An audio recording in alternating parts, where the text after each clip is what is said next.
welcome to the Vaults of Terra. My name is Ed, and today I'm going to be continuing with our overview videos with a quick look at the Tau, one of the newer races in the Warhammer 40,000 universe.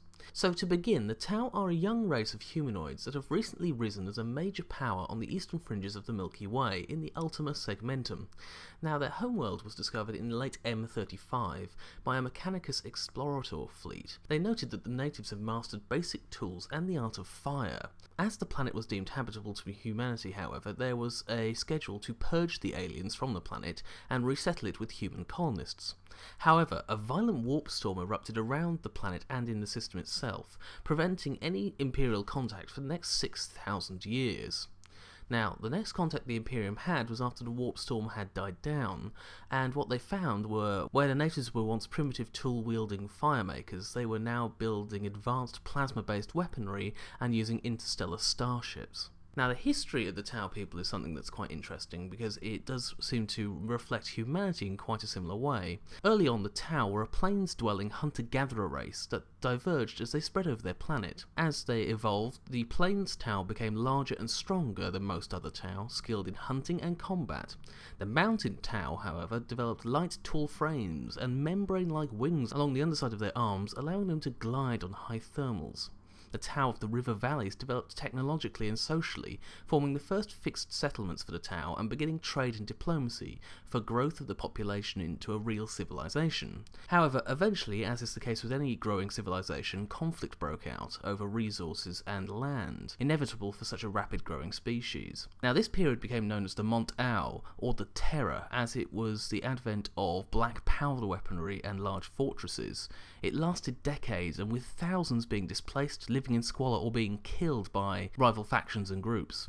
Over this time, the Tau seemed ready to wipe out their young civilization and destroy themselves utterly, of course doing the Imperium's work for them, right up until a new breed of Tau came to end the terror, known as the Ethereals. They were mystics that appeared as if from nowhere to spare the Tau from extinction. They brokered a peace between the different breeds and united the entire Tau planet, preaching an understanding between one another and striving towards a greater good for the Tau species and the later Empire. Now, in the current history, the Tau Ethereals eventually created something known as the Caste System in order to break up the society of the Tau and allow them to operate to their strengths. Now, there are 5 castes, the first being the Fire or Shas caste, which is named for a warrior's fiery temper. The next caste is the Earth or Fio caste, made up from artisans, builders and scientists, and named for the solid pragmatism and stability of the Earth caste. The next is the Water or Poor caste, who are diplomats and administrators named for the fluidity and unifying nature of water in all things.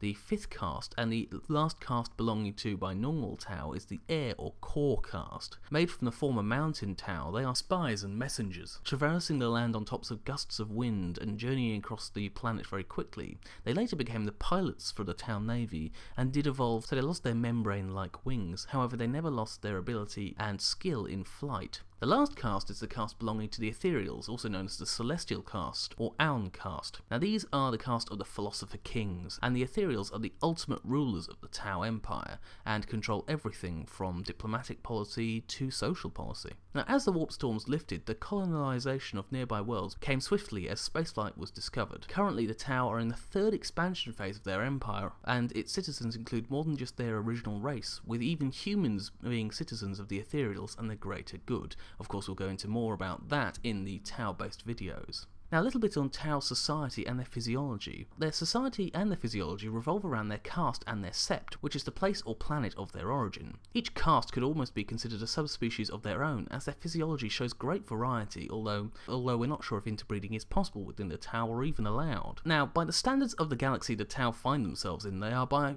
far the most open and accepting empire known, which by the standards of the Imperium and others is not much, I'll grant you.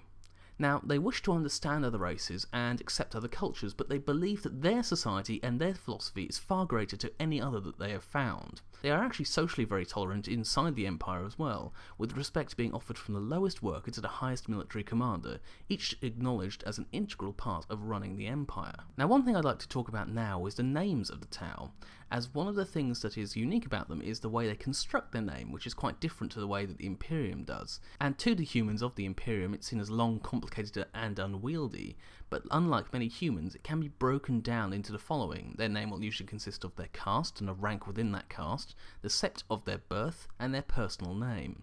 Now, an example of this naming structure would be Chasse-O, Viola, Chauva, Caius, Mon'tau, which is actually Commander Farsight to any who know special characters within the Tau armies. Now, to break that down, Chasse is the individual which is a member of the Fire caste, O meaning a high-ranking commander or hero, Viola, he comes from the sept of Viola, and has a personal name translated as being far-sighted, Chauva, and skilled, Caius, and having seen many battles, Mon'tau meaning blooded. Now, moving on from their names, the physiology of the Tau is actually quite interesting, as the Tau are of course humanoid in shape, having 2 arms and 2 legs. However, they do have cloven feet and only 3 rather than 4 fingers on their hands. Now, their blue-grey skin is tough, almost like leather, and exudes no moisture, as their homeworld is actually quite arid, and so losing moisture through their skin would be a disadvantage.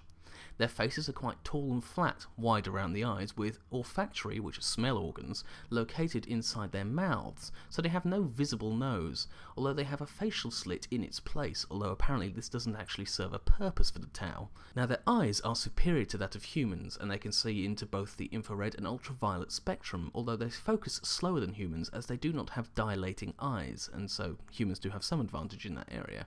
It's also been suggested by Imperial observers that the Tau blood is bluish-purple, explaining that the blood contains trace amounts of cobalt, which replaces iron, which is common in human blood, causing our red-coloured blood, although in reality if you had cobalt-coloured blood, if oxidised it would turn yellow, so we're not sure about that in real science, but it works with the Warhammer 40,000 universe. Now, relating to the Warp and the Tau do not have any psychers, navigators or astropaths, as, possibly due to the age of their race or influence from the Ethereals, they have very feeble souls which barely reflect in the immaterium at all. Despite lacking the benefits of psychers, they also avoid any of the drawbacks, and warp entities usually ignore the Tau in search of more nourishing prey. Now, because they have no navigators, Tau ships cannot directly enter and travel through the warp in the way that most other races do. Instead, they can only make shallow dives into the warp, a much slower form of travel which allows them to skip across the expanses of space, but means they have to drop out of the warp regularly, thus slowing down their expansion. They also lack astropaths, and so messages must be carried physically by courier vessels, slowing down the message transfer, and also meaning that it restricts the growth of the Tau in this period. It's not known whether the Tau will gain more powerful souls over time, although if they do, they would definitely be forced to be rivaled with in that area, and it's also under consideration whether or not the Ethereals do actually have a psychic power, although this will be discussed in more detail in the Tau videos later on. Now, moving on to the Tau military, Tau warfare is carried out exclusively by the Fire caste, supported by the Air caste in the form of transportation and air support. Now, the Tau prefer carefully planned assaults over rapid raids or other lightning strikes, and prefer to destroy the enemy utterly rather than take and hold ground, their thinking being it's easier to hold ground when the enemy is dead. If on the defensive, they prefer to retreat and strike back later in force, rather than hold any ground and fight a war of attrition. In battle, they fight primarily at maximum range, which is far longer than many other armies, and primary targets for them would be close combat units and heavy weaponry to keep their advantage of range, and combat their relative weakness in close combat. They also use vehicles, small AI-controlled drones, and manoeuvrable walkers known as battle suits to keep their enemies at range and utilise their heavy weaponry. Now, the Tau have a formidable standing army, but also use auxiliary units including Kroot mercenaries, Guvesa or human auxiliaries, or Vespids, all of which have their own strengths which augment the strengths of the Tau army itself, although they're never given independence, apart from the Kroot of course, who have some of the most independence in the entire Tau Empire. Now, the navy of the Tau is known as the Corvatra, and is made up primarily of heavily armed vessels and fast-moving scouts, as well as fighters and bombers like many navies. Of course, they don't have standard warp deployment, and so are relatively broad and flat, as opposed to the tall and quite thin vessels of many other races. Now, moving on to their weaponry, the basic weapons of the Tau are pulsed plasma weaponry, commonly seen in long-range pulse rifles and pulse carbines, along with the rapid-fire burst cannon, which is also used on vehicles and battlesuits.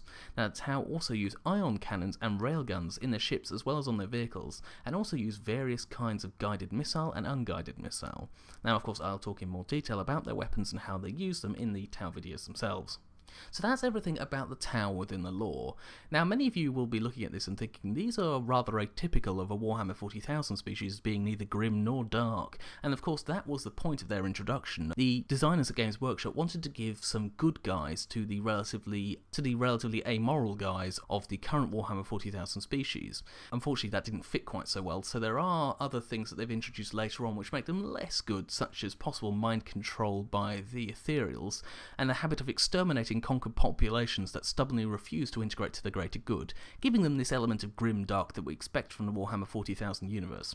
However, despite that, they can be considered probably one of the only good guy factions, alongside other factions which are clearly more xenophobic and warlike than themselves. Of course, their lack of chaos taint could also be attributed to this, not being able to be infected by the warp has reduced the number of traitors exponentially, although we'll talk again more about that in our other videos. So that's everything we wanted to mention about the Tau today. I hope you've enjoyed the video. If you've got a comment, you can leave it in the comment section below. If you want to go to the Vox Relay, the Vaults of Terra forums, to discuss this video in more detail, you can go there. If you want to ask me a question, you can of course go to the Vox Relay, which is linked in the description below, or you can send me a personal message and I'll see what I can do to answer that for you. So that's everything I wanted to say in the video today. See you next time on the Vaults of Terra.